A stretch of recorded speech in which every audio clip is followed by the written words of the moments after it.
Hello, hello. Welcome to the best weekend in the entire year. If you ask me, it's my favourite weekend of the year. Sadly, it's not going to be quite the same this weekend as most weekends because Eurovision has been cancelled. But we will live on and we will deal with this pain and we will work through and look forward to next year's Eurovision. They can't stop us, they won't stop us, we'll be back. So in honour of it being Eurovision weekend, I have been inspired to firstly educate myself a lot more about Eurovision history, but also hopefully educate you guys. So if you did not know, Eurovision is a song contest that happens in Europe and also has Australia in sometimes. It is very famous, I guess, for being very LGBtQ plus inclusive and positive and has a real reputation for that. But where does that reputation come from? But hopefully I will enlighten everyone as we go through the ages, through the many years of Eurovision. So just to outline to begin with a little note, Eurovision songs are not actually allowed to be political. It's one of the rules that they're not meant to make political statements. Obviously they always do, but the speeches are allowed to be political. This is the beauty of Eurovision, which I think we will uncover, which is that it is both extremely political and completely tries to distance itself from the political, which means it's quite accessible for LGBTQ people who can't necessarily access explicit like LGBTQ resources or media, but it also allows them access to it. It's great. So to take it back to the beginning, Eurovision was started in the 50s and 60s and it was very conventional. They had like live orchestras, very prim and proper. They just used to play a lovely old track. Boring.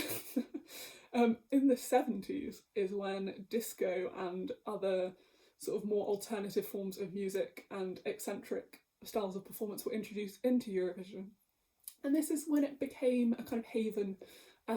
Specifically, research that people have done is suggested for like young gay men who were living with their families, and this was sort of the only access they had to queer camp expressions of emotion within a kind of quite repressed culture of the time. Especially as for a lot of people, their national broadcasters would not normally broadcast anything like this. The diversity and the celebration of difference that happened within Eurovision at the time was actually very rare, and that's how a lot of initially the gay community were drawn to it. So then in the 80s is when the first like Eurovision viewing parties popped up, and these Eurovision viewing parties were often strongly linked with LGBTQ plus communities, so that's where the link started to become a bit more physical. In 1986, a Norwegian performance was backed by a drag group. It was the Great Garlic Girls, and they were the backing dancers for this person. In 1997, this is when we had the first openly gay contestant. His name was Paul Oscar. He performed for Iceland. He did not win. However, he obviously did great stuff for visibility, because the next year, in 1998, it was hosted in Birmingham, which is where I go to university. And the winner of the 1998 Eurovision Song Contest was Dana International. Dana International was an openly transgender woman, still is an openly transgender woman. She is absolutely wonderful. And she was also the first woman, the first contestant to wave the gay flag in the green room. And this is also the first time that they put an audience in front of the stage. And this audience was composed basically entirely of young gay men, which is where it started to be a massive platform for visibility. People could recognise themselves in that audience that were watching along, which I think is really nice. In 2002, it was Slovenia's entry. Slovenia's entry was the first drag troupe to perform as part of Eurovision. Their entry was called Sestre, and it was by Samo Ljubezen. Then we're going to skip forward to 2007. In 2007, Denmark entered. They had an entry by a performer called DK, and it was the song was called Drama Queen. This was the first solo drag performance. Sadly, it did not make it through to the finals, but it was in the semi-finals. But then the winner was Serbia's Marija Serifovic, Maja Serifovic, and she sung Molitva, which means prayer. A lot of stuff is obvious, quite often subtext and staging. So I will link all the videos below if you wish to go watch the performances. This one was staged with her and a load of female backing dancers / singers, and they were all wearing tuxedos, quite like masculine looking tuxedos, and at the end she holds hands with the performer, the female performer, and the hands linked to form a heart. So she wasn't out at the time, but she came out of the closet a few years later. And this was also, fun fact, the first song which wasn't sung in English to win once they'd introduced a televoting system, so it was clearly very popular. In 2009, Eurovision was hosted in Russia, not the most gay-friendly country. Nikolai Alexei, he's a Russian gay rights activist, used it as a platform to speak out about LGBT rights in Russia and also in the whole Serbian region.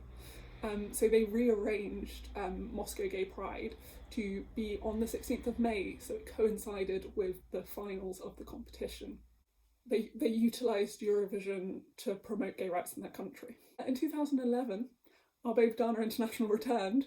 Her song was called Ding Dong, but sadly it didn't make it to the finals. But she'd said she would return if it was ever in Germany, and it was in Germany that year. In 2013, there was a Finnish singer. She sung a song called Marry Me. Her name was Krista Siegfrids. And this song, Marry Me, was all about gay rights, and gay marriage specifically. At the end of the song, she kissed a female dancer that she was on stage with, and this was actually the first lesbian or entirely gay kiss at Eurovision ever. This is when they all start to get close together, like we really ram up the gay in the 2010s. In 2014 was of course the year of Conchita Wurst. If you don't know about Conchita Wurst, she's a drag performer, and she's iconic for the image of the woman with a beard. She was the first drag queen to win Eurovision, but funnily enough she was also the first openly gay man to win Eurovision.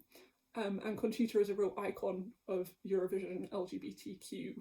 Moving along to 2015. In 2015, Lithuania's Vasias and Monika performed a song called This Time, and that was actually the first gay kiss on Eurovision between two men. It wasn't between the two performers, they are male and female, but it was between two of the backing dancers. And then in 2018, Ryan O'Shaughnessy, maybe, was the performer for Ireland, and he had a song called Together. In the music video of Together, it was set outside Dublin's Temple Bar, and it was a gay couple doing a sort of interpretive dance. And this was so popular that they actually decided to stage it that way, so they had two men on stage doing a dance together, which was really beautiful actually. And it did really well for Ireland. It didn't win, it came 13th? Maybe. But Ryan himself isn't actually gay, but this is a really great example of how the entire Eurovision community is just full of wonderful allies who really want to use this platform to promote gay rights because it's such a good platform for it. Sadly, a Chinese broadcaster actually didn't show the entry when it was performed in the semi-finals, but now they are banned from ever showing Eurovision again because of that. So 2019, I'm not going to name all of the vaguely LGBT acts from 2019 or from the last few years because there are so many openly gay people who perform now. It's great, and it's also like, I don't want to say not a big deal anymore because obviously it's a massive deal depending on where you are. But there's so much more representation for that, which is wonderful. But in 2019, actually a lot of LGBTQ plus active artists came together and boycotted Eurovision because it was being held in Israel. And the Israel-Palestine conflict has obviously been going on for a long time. But that kind of shows how the community is big enough to unite to boycott Eurovision. It's so connected with the event that them choosing to boycott it is actually a big deal. But one band that did go was Iceland's entry. Iceland's entry was a queer BDSM punk band, which kind of shows how far we've come. They were awesome. They were really, really good. And they also used their platform to be really controversial and speak out against a lot of stuff, which I think is really cool. And they were the first people to wave a transgender flag in the green room, which we stand so hard. We love to see it. So now, 2020, we're back in the present day. Sadly, there is not a Eurovision this year. However, the acts were announced, and Hungary actually pulled out of the contest. I think they gave some bland reason, but basically they pulled out because of the amount of LGBTQ representation and because of how positive Eurovision is towards LGBTQ rights and values. Throughout all of this, there are these great stories of representation, but also these backlashes, and that's one of the more recent backlashes. However, good news, 2020, coronavirus, Eurovision hasn't happened, but Eurovision Again has begun. And Eurovision Again is an online event where they screen a Eurovision every week and people live tweet along, and it's a great way to catch up on your Eurovision knowledge, to have that sense of community but also learn the history. But they are asking people to donate to different LGBTQ charities. So I know there's Stonewall, and I think it's Stonewall, Terence Higgins Trust and Mermaid. They have raised thousands and thousands of pounds for those charities. And it just shows how Eurovision support the community and the community come together over it. So that is a little overview of the history of Eurovision. I would highly recommend that you go and watch some of these acts that have been mentioned. Me sat in my room does not convey the full razzmatazz, the full campness, the full wonderfulness that Eurovision is. But hopefully you've learnt something, and hopefully you now understand why Eurovision is so important to the LGBTQ plus community. Happy Eurovision weekend, everyone.